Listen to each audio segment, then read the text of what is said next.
Hello, today I'm going to be showing you 7 tips and tricks for your LG V60 ThinQ. These will all be split into 7 separate videos. So let's get to the first tip. First off, I'm going to show you how to upload your contacts to the Google Cloud.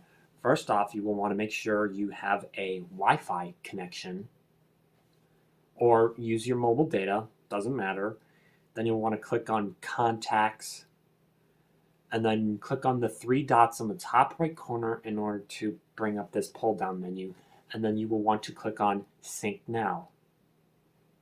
And this will take time to sync up all your contacts depending on how many contacts you have, and it will save them into Google so that way if you upgrade your phone or lose your phone, you will have your contacts backed up and ready for you when you need them. Thank you for subscribing. Please be sure to like this video and check out some of my other videos too.